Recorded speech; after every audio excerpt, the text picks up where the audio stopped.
Ange Guéhi passe son temps libre sur Internet.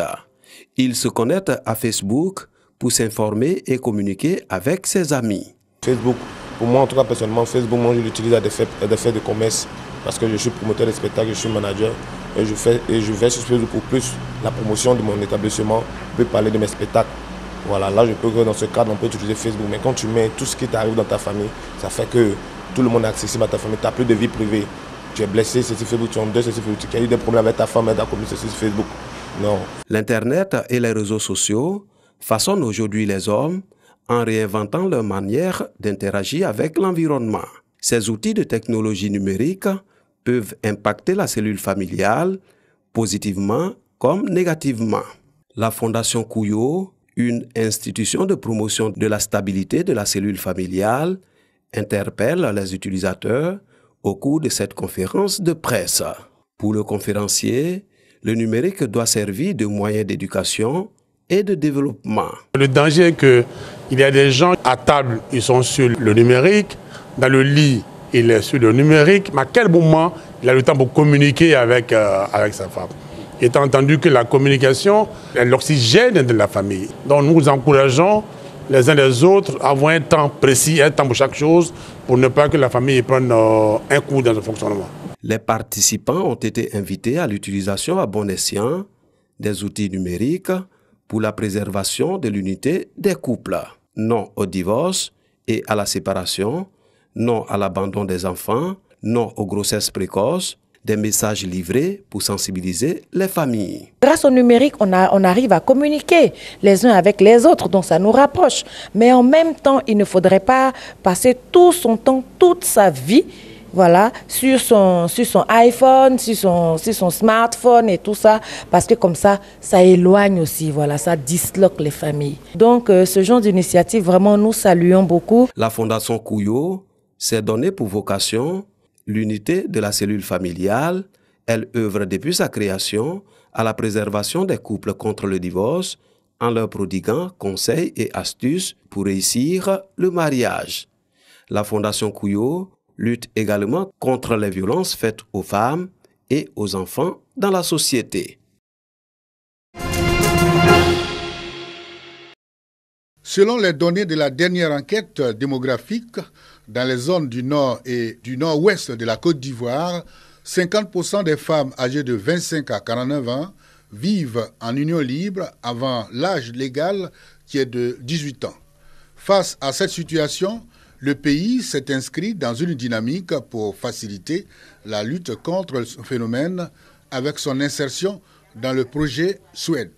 Le projet Suède est le projet d'autonomisation des femmes du Sahel qui est expérimenté dans 5 pays du Sahel, la Côte d'Ivoire parce qu'une bonne partie de notre territoire est frontalière au pays du Sahel. Dans le cadre du projet Suède, nous avons reçu la formation en Égypte et en Mauritanie. L'expérimentation de ce projet s'effectue grâce aux actions de l'Alliance des religieux pour la santé intégrale et la promotion de la personne humaine. L'appui de Suède permet aux membres de cette plateforme de participer à des rencontres sur le mariage dans les pays sahéliens et maghrébins. Les travaux de Yamoussoukro viennent donc pour former les formateurs des formateurs, des guides religieux et chefs coutumiers. Ce que je viens d'apprendre ici, la circoncision des enfants, il faut qu'on annule ça, c'est pas bon. Donc il faut qu'on veille sur les enfants, surtout nos mamans, on doit penser toujours à eux. Et nous avons hâte de savoir toutes ces stratégies parce que nous sommes aussi dans un milieu, il y a des choses qu'on cache et cela nous permet d'affûter nos armes quant à l'enseignement qu'il faut donner dans nos communautés chrétiennes. Avec l'appui du projet Suède, l'ARICIP jouera un rôle de veille pour la mise en œuvre des engagements pris par les religieux en matière de lutte contre le mariage précoce et forcé des jeunes filles.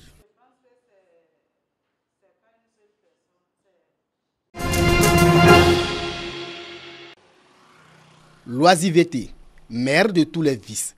Daloa, grande zone de production du bilan café-cacao, ne profite pas aux jeunes. L'horizon est embouché. Ces braves valides sortent pour aller sous de nouveaux cieux à la recherche de conditions de vie meilleures.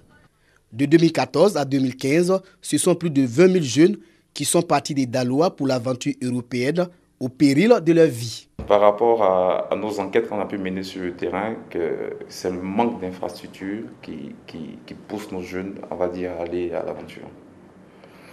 Nous avons décidé, à notre niveau, de tout faire pour d'abord démanteler le réseau qui convoie, on va dire, les jeunes, et ensuite de créer, je veux dire, des richesses ici, à notre niveau, qui permettront aux jeunes de rester sur place. Il faut occuper les zones en leur donnant du travail, en créant des entreprises. Ici, c'est une zone du bois.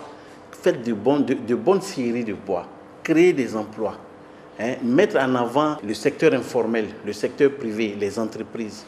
C'est à ce prix-là que nous pouvons réussir. Pour freiner l'hémorragie, le nouveau maire propose des solutions.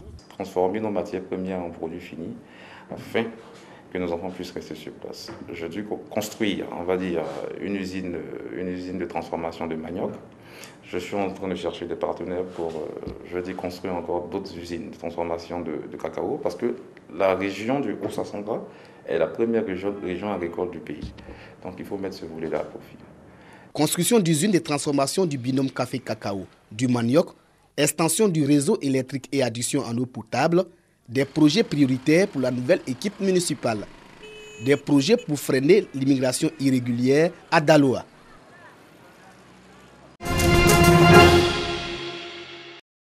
Après avoir mobilisé autorités, experts de l'éducation nationale, entreprises, élèves, parents d'élèves pendant 3 jours à Korogo autour de la problématique de l'employabilité des jeunes en Côte d'Ivoire, la 7e édition du lancement national des journées carrières a tenu toutes ses promesses.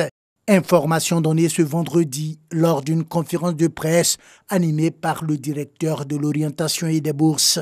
40 000 élèves et étudiants, 87 établissements et 5 pays étrangers dont la France et le Maroc ont participé à cette 7e édition du lancement national des journées carrières, événement financé à 80% par les entreprises privées. Entre autres objectifs des journées carrières, aider les élèves et étudiants à la maturation de leur choix d'études et de métiers. Nous avons des structures chargées d'orientation scolaire dans chaque direction régionale. Et même les conseils d'orientation sont présents dans les différents établissements, qu'ils se mettent en rapport avec ces derniers pour leur donner toutes les ressources pour les aider à opérer les choix de filières et de carrières. Le directeur de l'orientation et des bourses a par ailleurs invité les élèves et étudiants à redoubler d'efforts dans leurs études. Il faut pouvoir trouver dans son entourage immédiat les possibilités d'insertion professionnelle. Il y a le domaine de l'agriculture, le domaine de l'élevage, il y a d'autres domaines. On n'a pas besoin d'être tous des bureaucrates, sinon qui va penser, qui va pouvoir nourrir la société si tout le monde est dans les bureaux. Donc je voulais leur demander de faire en sorte que l'école leur permet de déboucher sur des emplois, qui leur permet de créer de la richesse. Le lancement national des journées carrières a été institué en 2013. Il donne le coup d'envoi de l'organisation des journées carrières dans les directions régionales de l'éducation nationale. Voici la plus longue grotte de celle du monde. C'est en Israël que la grotte Malam a été cartographiée et elle s'étend sur plus de 10 km. C'est un énorme système de cavités, de passages de puits et de niveaux superposés. Ces 3 dimensions en font sans doute la grotte la plus impressionnante et la plus complexe. Jusqu'à présent, le record était détenu par l'Iran, considéré comme le principal ennemi d'Israël. Une rivalité politique qui n'empiète pas sur les relations scientifiques. En dépit du conflit politique, il existe une volonté mutuelle de rapprochement, une curiosité et une considération mutuelle entre les explorateurs israéliens et iraniens. Avec des grottes tout aussi incroyables, dont une avec le 2e puits le plus profond du monde. J'aimerais pouvoir le visiter.